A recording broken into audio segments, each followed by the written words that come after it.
Notre Dame capped off its 2023 season with the most lopsided bowl victory in school history, and I believe this is another example that shows Marcus Freeman as the program trending in the right direction at the perfect time. That's coming right up. You are Locked On Irish, your daily podcast on the Notre Dame Fighting Irish. Part of the Locked On Podcast Network, your team every day. Welcome to Locked On Irish, part of the Locked On Podcast Network, your team every day. My name is Tyler Wojciak, and I'm the host. I graduated from Notre Dame in 2018, and now I'm a producer covering college football for Fox Sports. And the time has come to put a bow on the 2023 football season for the Notre Dame Fighting Irish. They ended the season on a high note, to say the least, by dominating the Oregon State Beavers to the tune of 40-8 in the Sun Bowl that featured a lot of new faces, but also some things that we've become accustomed to seeing for this team, particularly another dominant performance by Al Golden's defense. So today, I'm going to go over what I think this win means for the future of the program and highlight some of the top individual performances that I think really matter for the future. But I want to start by focusing on the here and now, because I think it was very important to Marcus Freeman and his staff to get a 10th win, and they did just that. It's something that clearly they had been they had emphasized to the players in the weeks leading up to this game and really during the end of the regular season. I actually remember Al Golden saying something. I think he was asked about other opportunities, particularly head coaching opportunities in the college game. He said, look, we're just focusing on getting 10.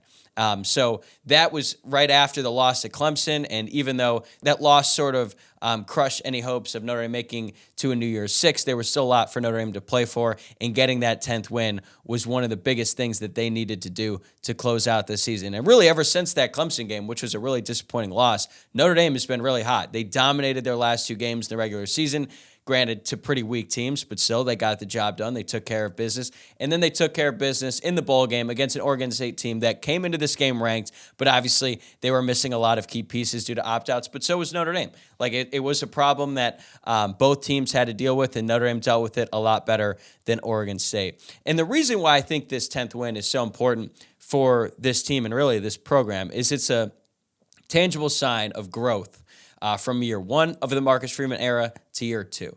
It's not a huge leap, right? It's literally just one more win in the win column. Last year, Notre Dame finished the regular season 8-4. They got that 9th win in the bowl game against South Carolina in that Gator Bowl. This year, they finished the regular season 9-3, and then they get the 10th win in the bowl game as well. And I'll admit, I've said it before on the show, that I think getting that 10th win in the bowl game doesn't mean quite as much as if you did it during the regular season, but still, you needed to get it, right? Marcus Freeman could not afford to lose this game. He could not afford to have the same record in year two than he did in year one, because I think we can all agree that this year's team is much better than last year's team on both sides of the ball, talent level, particularly at quarterback, even if you aren't super stoked about the Sam Hartman experience and the way that it did not live up to our preseason expectations. Putting that aside, this team is still better than last year's team, and if they finished the season with the same record as that 2022 team, it would have been really disappointing.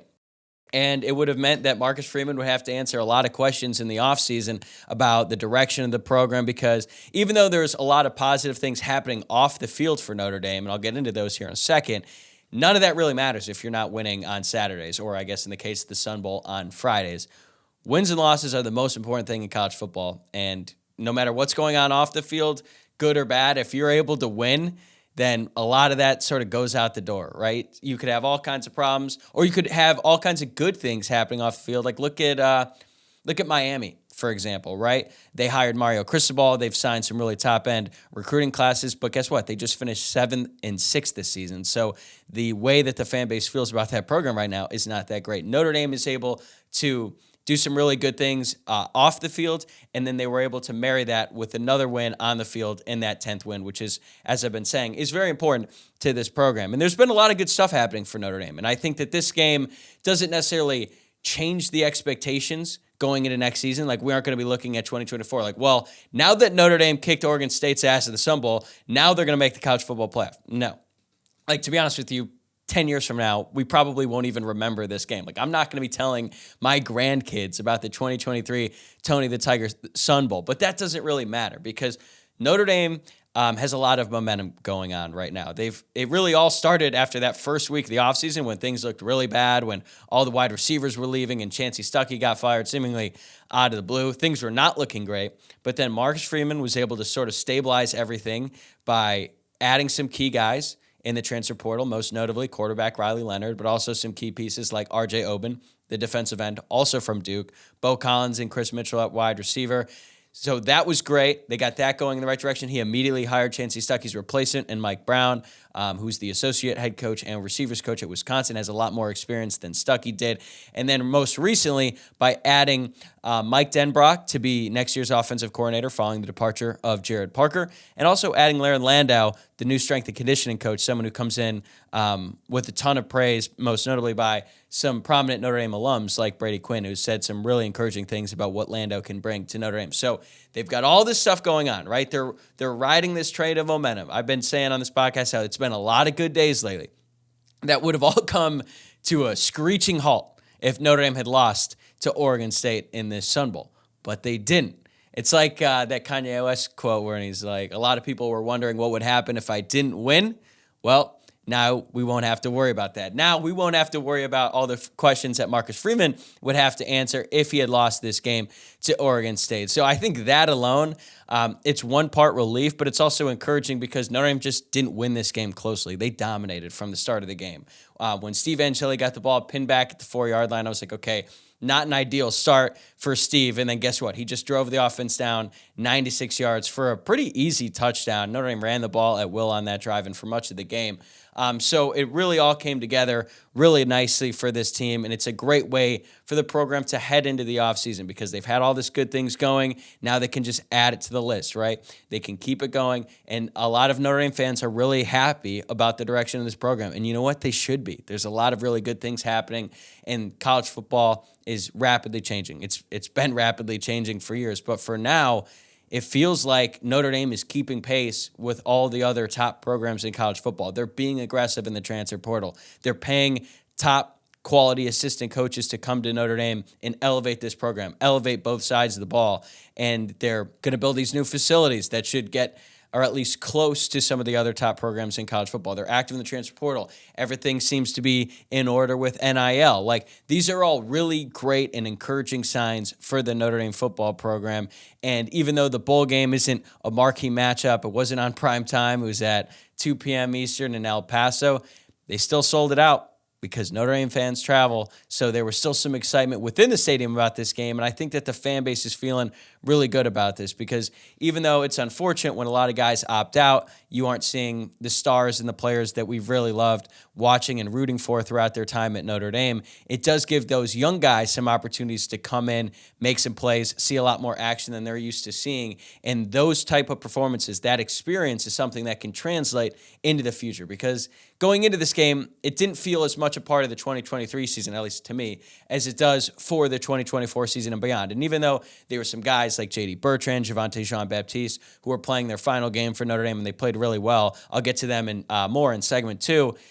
The fact that you're able to watch Steve Angeli and Jeremiah Love and Jadarian Price and on defense guys like Christian Gray, watching them perform at a high level, going up against a good Power 5 team in Oregon State, and seeing them play well and sort of basically affirming our beliefs about what they could be as players for this Notre Dame team, being able to actually see it, having evidence that, hey, these guys can really play going into next season is just another step into what this team can, what this team hopes to achieve next season and beyond, because I think that next year we're entering the most pivotal year for Marcus Freeman and his entire coaching career. It is a very important stage for him in this program because the third year, as we've talked about before on this podcast, for any Notre Dame coach is extremely important. It was important for Brian Kelly, and then he led Notre Dame to a national championship appearance. We don't have to talk about what happened in South Beach, but still, he came in that season with really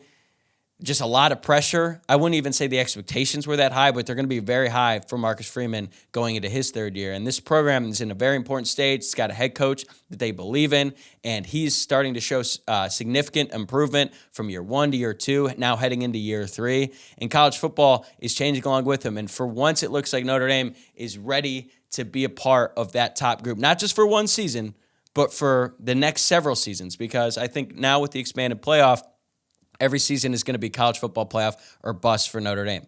And going into that era, going into the expanded college football playoff era, Marcus Freeman has the Irish clicking and going into his most important season of his coaching career, and a lot of these players as well. It's really hard to not get too excited after watching the Sun Bowl and to think about what this team can accomplish next season. I can't wait. But coming up next, there were a few players who really stood out on Friday, and I want to highlight a few of those that stood above the rest.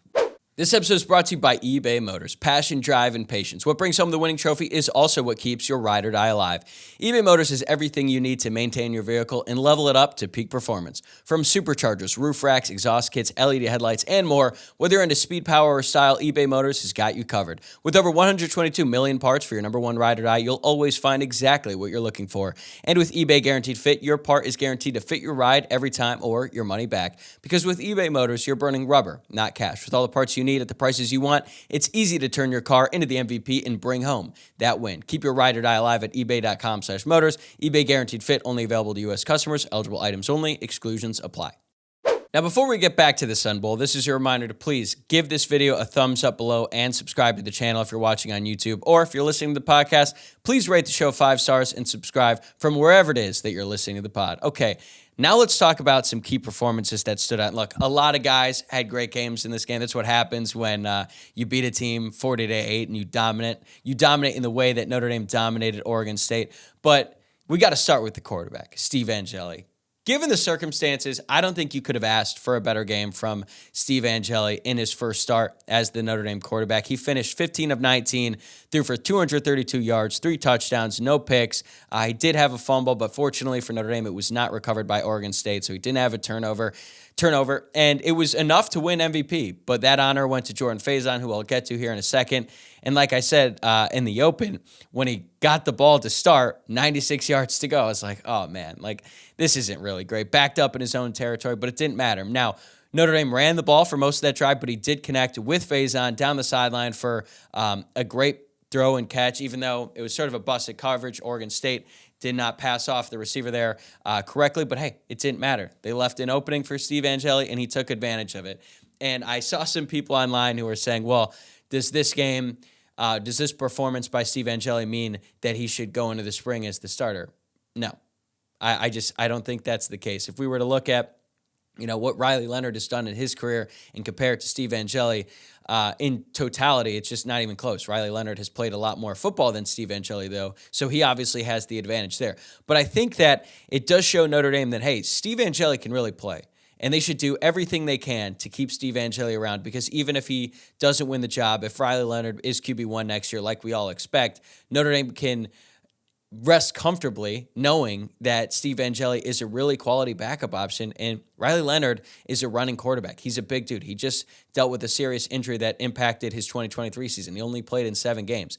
Odds are he's probably going to get hurt next season with the way that he runs the ball. If he does get hurt and it means Steve Angeli has to come in and run the offense, I think that a performance like this shows that the coaching staff should have a lot of belief and confidence in Angeli that he can keep things going. Now, I don't know if Angeli wants to sit around and be the backup for another year. I think those questions will sort of figure themselves out throughout spring practice. I do expect him to be around in the spring, but a performance like this, it's a big testament to him, his character, his focus going into this game, because a lot of quarterbacks out there would have seen Riley Leonard come in and then immediately bolted for the portal. They wouldn't have even tried to put up a fight, and Steve Angeli is doing just that, and that started with his performance in the Sun Bowl. So just big shout out to him. Great game by him. Now let's get to the running backs, and specifically Jadarian Price, because going into this game, myself and a lot of other people were talking about Jeremiah Love and what he was going to do in his first start, because he's the true freshman. He was a top 100 player coming out of high school, and he has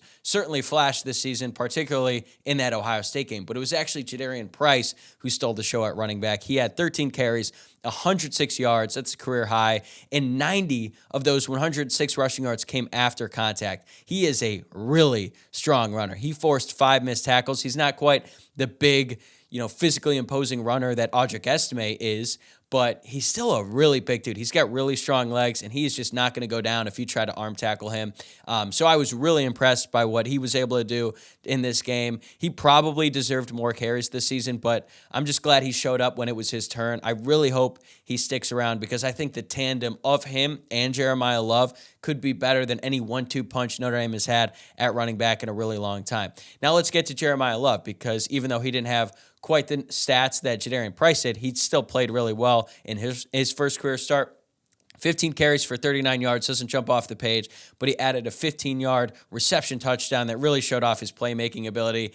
He caught the ball, and I was like, oh, that might be stuffed. And then he just made the first guy miss, then the next two, and then he waltzed in for a touchdown. He really hasn't broken off a huge run yet. I feel like he's due. It feels like every time he touches the ball, it might happen, and that he's just like a crease away from breaking off a huge run. But I just love the way that he hits the hole. He runs like 1,000 miles per hour. Like, one thing that was really frustrating about watching Wojciak Estime, and this is not meant to like discredit him. Estime is an unbelievable running back, but sometimes he attacked the hole really slow. Like, he was a really patient runner, but sometimes I just wanted to see him run through and plow through guys through the hole. Jeremiah Love isn't as big as Estime, that's for sure, but boy, does he hit the hole hard. And I did get a kick out of Gary Danielson saying that Jeremiah Love is not known for his explosive speed. That was clearly a mistake.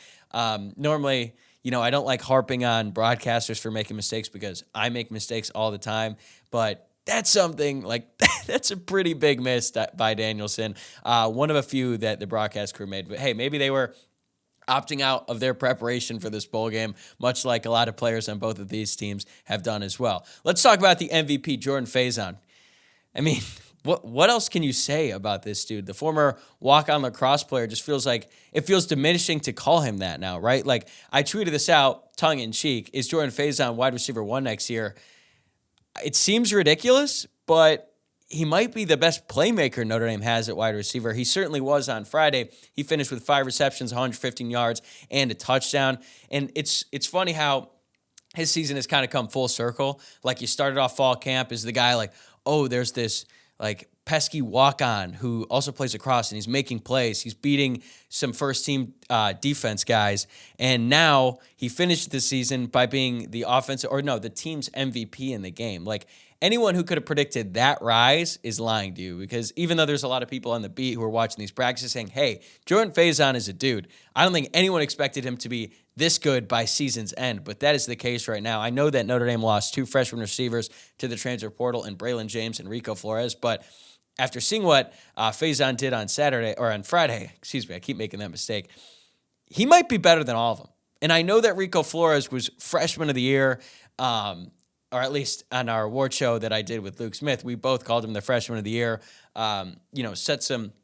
did some really outstanding things during his true freshman season. He does not have the breakaway speed or the explosive playmaking ability that Jordan Faison has. So if Faison is able to continue to develop under new wide receivers coach Mike Brown, if he's able to get his technique right and become a more polished receiver, the sky is the limit for what this guy can accomplish at Notre Dame. So if you start to look ahead to Notre Dame next season and what they could have in that wide receiver room, like, the best case scenario is that none of the transfer guys are in the top 3 receivers for Notre Dame. Like, if Jaden Thomas, Jaden Greathouse, and Jordan Faison are leading the way, and then Bo Collins and Chris Mitchell are really solid 4th and 5th options at wide receiver, plus the new freshmen are coming in, like, that's the best case scenario for this Notre Dame offense going next season, because they are 3 really talented players.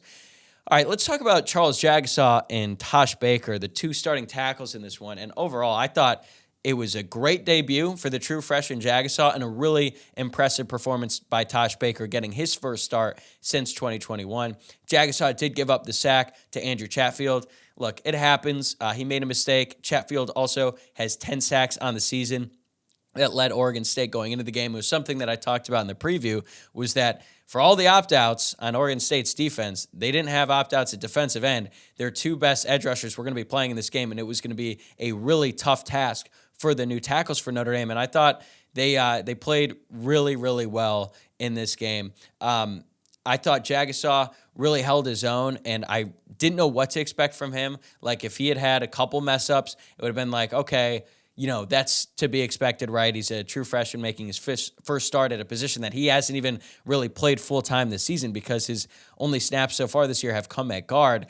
Like, if he didn't play well, it wouldn't even really been that shocking, but he played really well in my opinion. And also Tosh Baker really bounced back. I know that going into this game, there was a lot of talk about how he played in 2021, and it was not particularly well. Now he gets to go into the offseason with this being his most recent significant action, and I think that's great for his confidence. I still think Notre Dame should look to add a tackle in the transfer portal.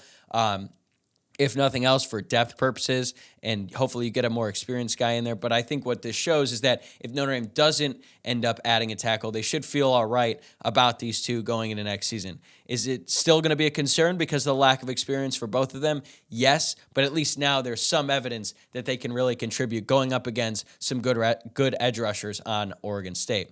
Speaking of edge rushers, Jordan Botelho, does anyone like bowl games more than Jordan Botelho? He showed out last year in the Gator Bowl. He had 2 sacks against South Carolina. Then this time, he leads the team in tackles with 5, plus he added another sack and a half tackle for loss. He also announced that he's coming back for next season, as did Xavier Watts, who actually announced he's coming back 15 minutes before I started recording this podcast. So that's really encouraging for Notre Dame next season. If Botelho continues to improve, Notre Dame could have one of the best defensive lines in the country next season. We already know that the interior is going to be stout with Riley Mills and Howard Cross. And then you add R.J. Oben, the 6-year senior from Duke in the transfer portal, who's been really productive in college, specifically at getting after the passer.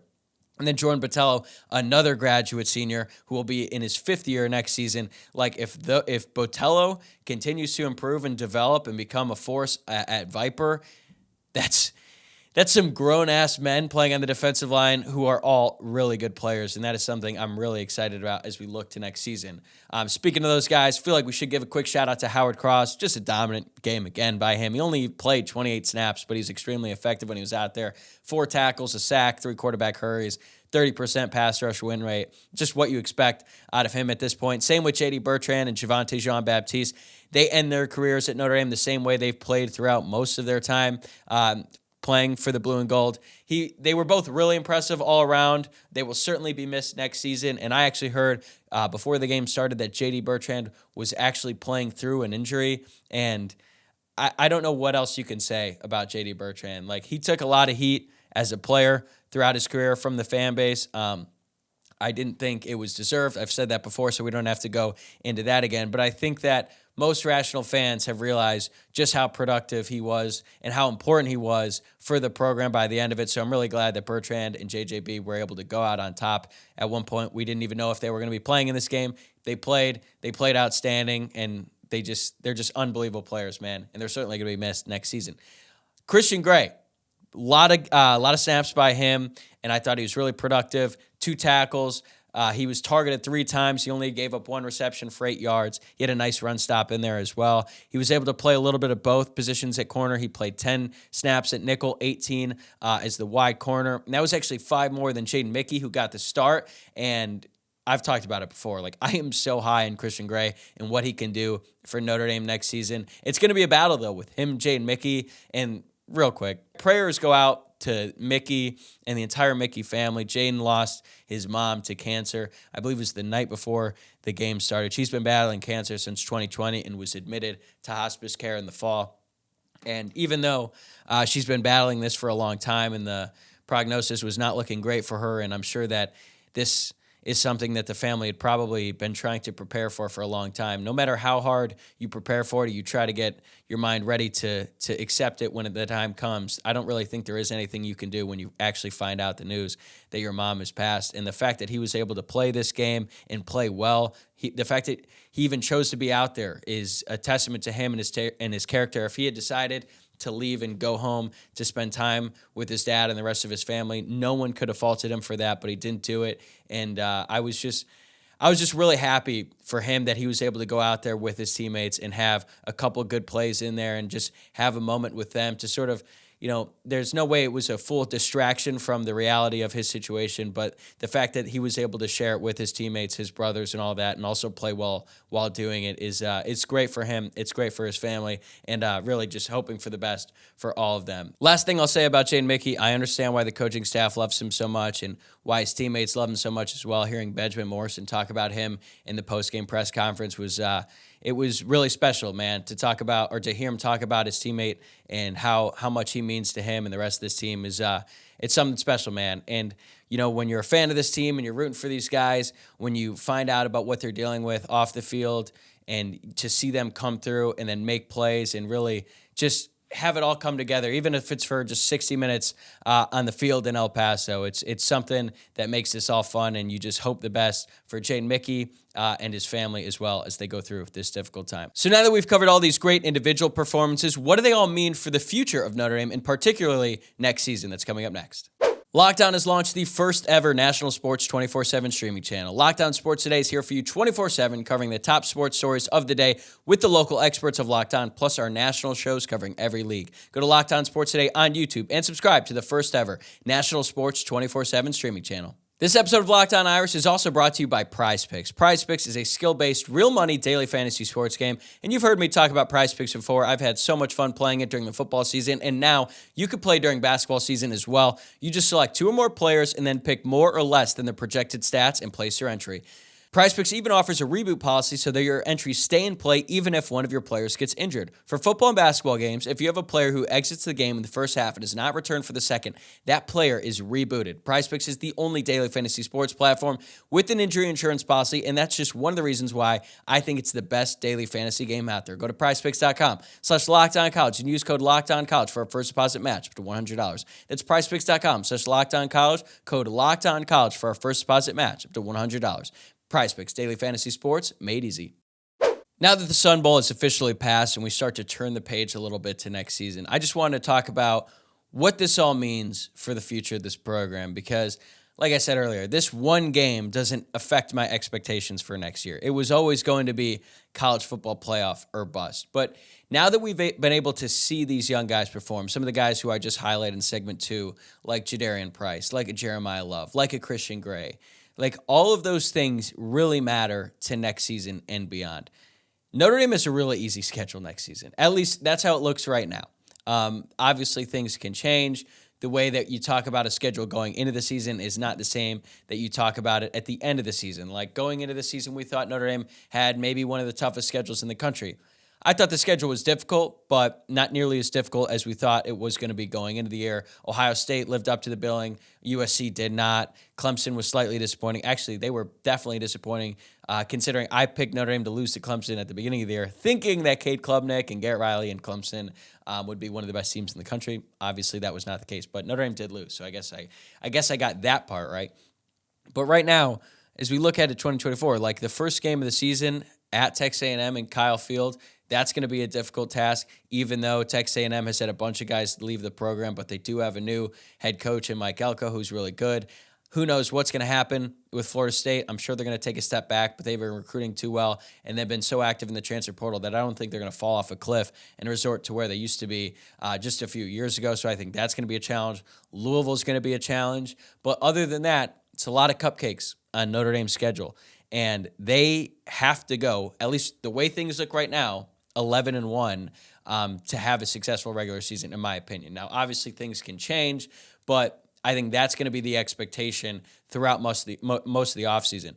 Now, they could probably get in at 10-2, but with that schedule, you don't really know, right? Like, I don't know who the signature win would be going into next season. We'll figure that all out when the time comes. But the most important thing is that we know the defense is going to be really solid next year. They certainly are on paper. If Al Golden sticks around and he's there with the Irish next season, then I'm going to feel really, really good about this defense. I think they'll finish in the top 5. They have a real shot at being one of the best defenses in the country with the defensive line that I was talking about earlier. And then you got Jack Kaiser leading the charge for the linebackers, plus some young guys who are really developing like Drake Bowen. And then at the back end of the defense, you got Xavier Watts, who is awarded the Bronco Nagurski Award for the best defensive player in college football this past season. He's going to be back next year. Benjamin Morrison's going to be back. And then you got Christian Gray and Jaden Mickey, 2 young guys who are really starting to shine like they did in the Sun Bowl. So all of this comes together, and you realize the expectations are going to be really high for Marcus Freeman, for this team, from the fan base, all of that, because they ended the year on a high note, and you got to see a lot of those young guys step up and make plays for Notre Dame, specifically on offense. Like, we know the defense is going to be good, but that offense, which was not good this season, or at least not good in big games, they were good against the bad teams, but against the better teams on the schedule, we know that the offense was really disappointing. Even though they lose some guys, they lose Wojciak, they lose Sam Hartman, Joe Alt, Blake Fisher, we got to see a lot of those young guys play in the Sun Bowl, and they played well, and I just went over them. Charles Jagasaw, Jadarian Price, Jeremiah Love. Tosh Baker's not a young guy, but he's an inexperienced starter. He played well. That's all really encouraging as we look ahead to next year, because the addition of Mike Denbrock alone should be enough to drastically improve the offense. He's proven to be a really effective offensive coordinator at the college level when he has the pieces to work with. Marcus Freeman has been recruiting at a high level. This year, the offensive class was better than the defensive class, at least on paper. And there have been a lot of younger guys who've been coming up in this program that are going to have their time to shine next year.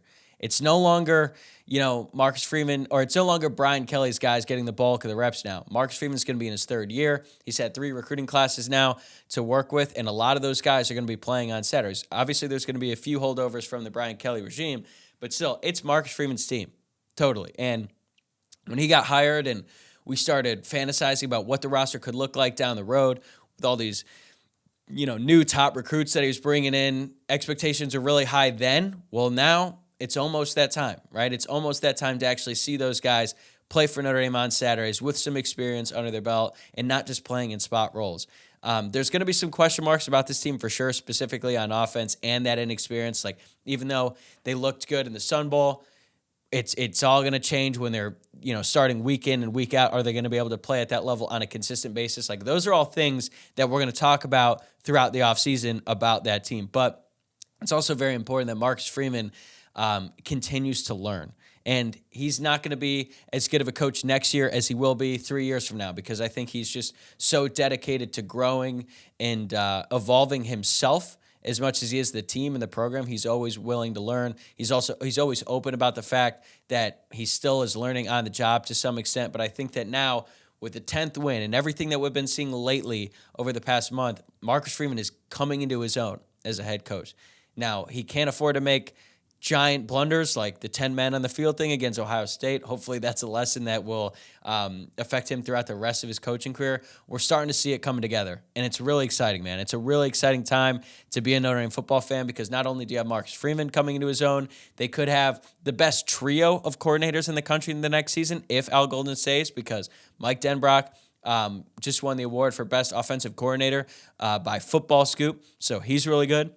We know how good Al Golden is. And then you got Marty Biaggi, who's quietly, I think, had one of the best seasons of any special teams coordinator this past season. They added Mitch Jeter, the kicker, in the transfer portal. So really, it's just a lot of good things coming together for this Notre Dame team. And when everyone is this excited and there's plenty of reasons to be optimistic, that's all great, but it means the expectations are a little bit higher. And with those expectations comes a whole lot of pressure, and do not get it twisted. Marcus Freeman has a lot of pressure on him to win next season, and I believe he will. I can't wait. Like, the only unfortunate thing about this Sun Bowl is that it's the last game for a really long time, and we have a lot to talk about in the offseason, but there's truly, nothing I enjoy more than watching Notre Dame football and talking about the games, and it's going to be a long time before we get to do that again, so even though that's unfortunate, I'm sure there's going to be plenty of stuff to talk about in the offseason right here on this show. And that is actually going to do it for this episode. And the first season of Locked On Irish is officially in the books.